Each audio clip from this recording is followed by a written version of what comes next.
Ça consistait à dire, vous devez appliquer les règles du droit minier, qui sont encore une fois extrêmement favorables à l'exploitant, puisqu'elles sont faites pour permettre le développement de l'industrie minière. Donc on applique le droit minier, on applique le droit nucléaire, et la combinaison des deux fait que finalement on a une définition de déchets qui ne permet pas d'englober la plus grande partie de ce que l'on retrouve aujourd'hui dans la nature. Donc au final, officiellement à Bessines, il n'y a pas de déchets pour la justice. Alors officiellement, il n'y a pas de déchets effectivement dans le Limousin, c'est au-delà de Bessines, il n'y a pas de déchets dans le Limousin aujourd'hui. Oui. Bah, écoutez, oui, ça me pose un vrai problème. Nous nous sommes procuré le dossier d'instruction. Avant procès, le juge chargé de l'enquête avait sévèrement pointé du doigt la responsabilité de la COGEMA. Ces faits caractérisent à la fois des modes de gestion non réglementaires de déchets radioactifs, mais encore des négligences substantielles de la part d'une société industrielle d'envergure mondiale. Le juge d'instruction a refusé de s'exprimer. Nous avons contacté un magistrat proche de l'enquête pour lui demander pourquoi le tribunal a relaxé la COGEMA. Il nous a parlé franchement, sans savoir qu'il était enregistré. Tout a été apaisé complètement, la COGEMA s'en fichant totalement. Ils suivent l'information de l'œil amusé, sans s'y intéresser vraiment. Et vous considérez qu'ils ont été relaxés alors qu'ils n'auraient pas forcément dû l'être? Ah bah c'est mon avis. Mais... C'est votre avis. Enfin moi, je suis content d'avoir fait mon travail, parce que dans quelques années, quand on verra les bombes à retardement qu'a laissé la COGEMA, au moins je ne serai pas mis en cause. C'est une satisfaction morale. L'impunité pour le pollueur. En France, le droit suprême du nucléaire a supplanté le droit commun. Au revoir. Cette justice qui s'applique à tous.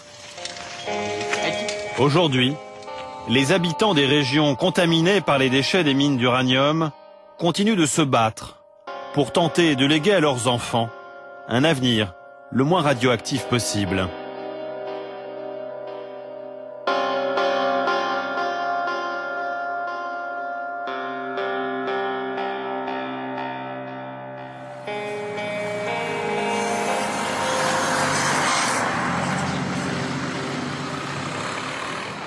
En France, le gendarme du nucléaire, c'est l'ASN. C'est cet organisme d'État qui est en charge du contrôle du nucléaire, de la protection des populations et de leur information. André-Claude Lacoste en est le président. Et pour lui, il n'y a aucune raison de s'inquiéter. Ces déchets ne sont pas dangereux. En ce qui concerne les déchets miniers d'extraction, le grand public, la population qui peut y être exposée, n'est pas très informée. Il y a un certain retard dans beaucoup de pays à reconnaître que les résidus d'extraction minière et les stériles sont un vrai sujet. Lorsque vous avez pris vos fonctions, il y a 16 ans maintenant, à la tête de l'ASN, est-ce que vous pensiez que ces résidus ou ces stériles étaient dangereux? C'est toujours difficile de franchement. C'est difficile de rappeler ce qu'on pensait 15 ans avant. Ouais. Mais clairement, à l'époque, dans ce genre de sujet, ma priorité, c'était les déchets des exploitants nucléaires, les déchets d'EDF, les déchets du commissariat d'énergie atomique, les déchets d'Areva. Et clairement, c'est là-dessus que nous avons mis l'accent. C'est pour ça que nous avons bâti un plan national de gestion des déchets radioactifs, qui a été bâti une loi. Et c'est seulement au cours du temps qu'il nous est apparu qu'il fallait accrocher à ce mouvement de réflexion, accrocher à ce mouvement d'action, le sujet des résidus et des stériles miniers. Donc il y a un temps de retard. Il y a eu un vrai temps de retard. Il y a un vrai temps de retard. Aujourd'hui, pour être très clair vis-à-vis du grand public qui nous écoute, comment vous les considérez, vous, ces résidus ou ces stériles? Est-ce que vous les considérez comme des produits dangereux? Je les considère comme des produits potentiellement dangereux, mais l'ensemble des mesures dont nous disposons nous conduit à penser que pour le moment, il n'y a pas de danger. Ils sont potentiellement dangereux, mais il n'y a pas de danger. S'il y avait un danger quelque part... J'ai du mal à vous comprendre. S'il y avait un danger quelque part, on interviendrait sur le champ. Quand on dit, et quand la CRIRA dit, ou d'autres disent, il faut mettre des barrières de protection, il faut mettre des panneaux de signalisation, qu'est-ce que vous dites, vous? Votre intime conviction, c'est quoi? Mon intime conviction, c'est qu'il n'y a pas de situation dangereuse actuellement en France. À partir du moment où vous partez du principe qu'il n'y a pas de situation dangereuse, vous êtes en train de me dire qu'il n'y a pas donc de raison de mettre de barrières, de mettre de panneaux, que la population ne doit pas s'affoler. Je n'ai absolument pas dit ça. Je dis simplement qu'il n'y a pas de raison de prendre des mesures hâtives et brusques. Hein. Et il y a deux façons de traiter le sujet. La première, c'est de définir une doctrine, de l'appliquer au vu d'études que nous présente Arriva. Oui. Et la deuxième façon, c'est d'en discuter localement, de façon à ce que les mesures soient partagées par l'ensemble des habitants. Alors ça, je vous comprends, mais en même temps, si vous voulez, nous, quand on enquête sur ce dossier, on se dit, vous ne souhaitez pas de mesures hâtives ou brusques, ça fait 20 ans que la situation dure, donc pour le moins, il n'y en a pas eu de décision hâtive et brusque.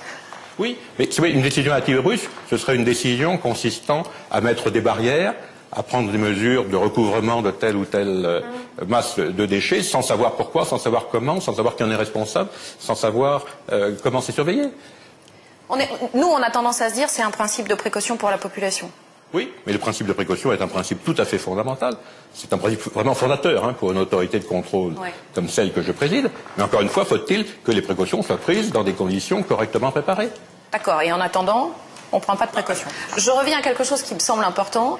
Il n'y a pas d'études épidémiologiques faites en France sur l'exposition du grand public, c'est-à-dire des gens qui vont aller sur le parking du stade de football de Guignon, qui vont aller sur le parking de Saint-Priest-la-Prugne.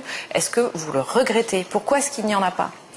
Il n'y a pas d'études épidémiologiques sur l'effet des faibles doses, parce qu'une étude épidémiologique ne peut pas conduire à une conclusion sur ce sujet-là. Donc vous pensez que c'est inutile? Sur les faibles doses, une étude épidémiologique est dénuée de sens. Dénuée de sens? Elle est dénuée de sens. Parce que les effets des faibles doses, s'il y en a, sont tellement faibles qu'ils ne sont pas repérables par une étude épidémiologique.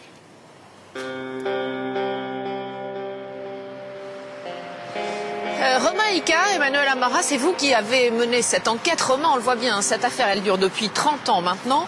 Comment est-ce qu'on en est arrivé à cet état de secret national, entre guillemets, ce manque de transparence totale sur ce dossier? Il faut remettre ça dans son contexte. On est dans l'après-guerre, le nucléaire a fait son apparition et la France, dans un souci d'indépendance énergétique, a décidé de faire du nucléaire le moteur du pays. C'est le nucléaire triomphant. Exactement, c'est le nucléaire triomphant, celui du général de Gaulle. La France doit être un pays nucléaire, il nous faut la bombe et il nous faut nos centrales qui vont faire notre électricité. Dans ce contexte-là, le déchet qui est généré par la création de l'uranium, évidemment, ça passe au second plan. On n'a pas envie d'en parler. On n'a pas du tout envie d'en parler. Et surtout pas au grand public. Et surtout pas au grand public, et ça continue jusqu'à aujourd'hui. Alors justement, on n'a pas envie d'en parler au grand public, Emmanuel, mais est-ce que d'autres savaient, les politiques par exemple? Alors les politiques en sont parfaitement informés depuis une trentaine d'années. Les rapports circulent, ceux qui doivent savoir sont au courant. Et sur le terrain, ça donne une absence de contrôle pendant une trentaine d'années. Nous sommes retournés pour les besoins de l'enquête, dans le Limousin notamment. Et les inspecteurs de l'ADRIR, donc le gendarme de l'État pour l'environnement, nous ont avoué à demi-mot que les contrôles avaient commencé seulement à partir de 2004. En France, le nucléaire est un domaine réservé, un précaré où les décisions ne se prendraient qu'au plus haut niveau, à l'Élysée. Nous allons vous raconter comment des ministres et des députés n'ont jamais eu leur mot à dire face à la puissante compagnie qui fournit à la France son combustible nucléaire. Comment la Cogema, devenue depuis Areva, a réussi à faire passer ses rejets radioactifs pour de vulgaires déchets domestiques. Notre histoire commence en 1991. Un ancien journaliste, Pierre Desgroppes, a été nommé à la tête du Conseil supérieur de la sûreté de l'information nucléaire. Cette année-là, il rend son rapport sur les dépôts de matières radioactives au ministre de l'Industrie, mais aussi de la Santé et de l'Environnement. Dans ce rapport, il consacre un chapitre aux déchets des mines d'uranium françaises.